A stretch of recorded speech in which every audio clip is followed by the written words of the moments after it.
Hello hello hello students. Previous video में हमने minor and cofactor का कॉन्सेप्ट सीख लिया था। ये वीडियो में हमें एडजॉइंट एंड इनवर्स सीखना है। तो जो पुराने वीडियो में सीखा है उसका ही कंटिन्यूएशन है। माइनर कोफैक्टर की हेल्प से हम एडजॉइंट एंड इनवर्स निकालने वाले हैं। तो अब पहले तुमको एडजॉइंट निकालते कैसे, मैं उसके कुछ स्टेप्स बता देता हूँ। ये स्टेप्स तुमको कहीं बुक में नहीं मिलेंगे, कहीं नहीं मिलेंगे, तो ये इंपॉर्टेंट है। ये लिख भी लेना अच्छे से और समझ भी लो मैं क्या बोल रहा हूँ। चलो, इसमें तुमको सबसे पहले निकालना है adjoint of a matrix. First step होता है तुम्हारा फाइंड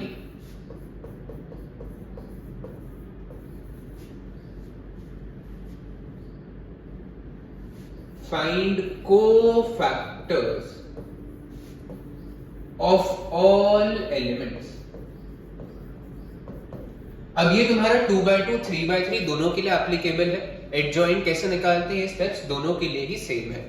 सबसे पहले जितने भी एलिमेंट्स हैं सबका कोफैक्टर निकाल लो। कोफैक्टर निकालने के बाद form a matrix of these cofactors.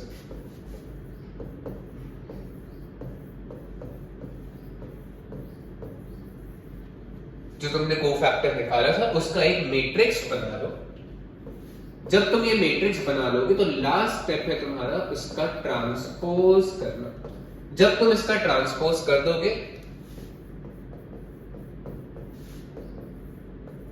ये क्या निकाल रहे हैं अपन, steps to find adjoint of a matrix. Adjoint निकालने के लिए सबसे पहले सारे कोफैक्टर निकाल लो। कोफैक्टर के बाद उसका मैट्रिक्स बना दो। मैट्रिक्स के बाद उसका जब तुम ट्रांसपोज कर दोगे, ट्रांसपोज हमने मैट्रिसेस चैप्टर में सीखा है, तो फाइनली तुमको एडजॉइंट ऑफ ए का आंसर मिलेगा। अगर मैं तुमको बोलता हूं जैसे 2/2 का एक एग्जांपल ले लेते हैं। पहले मैं बोलता हूं 1 2 3 4, ये है तुम्हारा 2/2 का matrix. Find adjoint of this matrix. तो first step is to find all cofactors. Cofactor निकालने के लिए क्या करना पड़ेगा, सबसे पहले अब इसमें तुम माइनर वाला स्टेप स्किप कर सकते हो, चलता है। सीधा तुम A11 का आंसर निकाल सकते हो। इसमें बस ध्यान रखना है कि पहले निकालना माइनर ही है, बट माइनस का साइन किस में लगेगा वो ध्यान रखना है। A11 और M11 का आंसर सेम ही होता है, माइनस का साइन लगता ही नहीं है।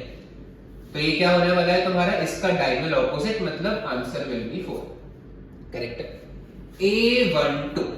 A12 का आंसर क्या होने वाला है तुम्हारा, इसका डायगोनल ऑपोजिट मतलब 3 और 1 2 है, सम ऑड है तो एक माइनस लगाना पड़ेगा, तो दिस विल बी -3।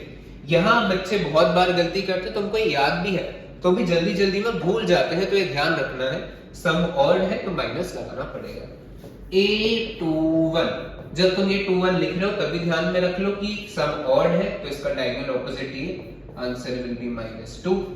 A22, इसका डायगोनल ऑपोजिट सम इवन है तो आंसर विल बी 1 ओनली।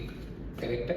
अब एडजॉइंट निकालने के लिए तुमने कोफैक्टर निकाल लिया है, इसका मैट्रिक्स बनाना है, तो आंसर क्या होगा तुम्हारा, एडजॉइंट ऑफ ए इज ये मैट्रिक्स का ट्रांसपोज, मतलब 4 -3 -2 1, और इसका जब मैं ट्रांसपोज करूंगा तो मुझे इसका आंसर मिलेगा। ट्रांसपोज आई होप तुमको याद है, रो कॉलम बन जाता है, मतलब 4 -3 -2 1।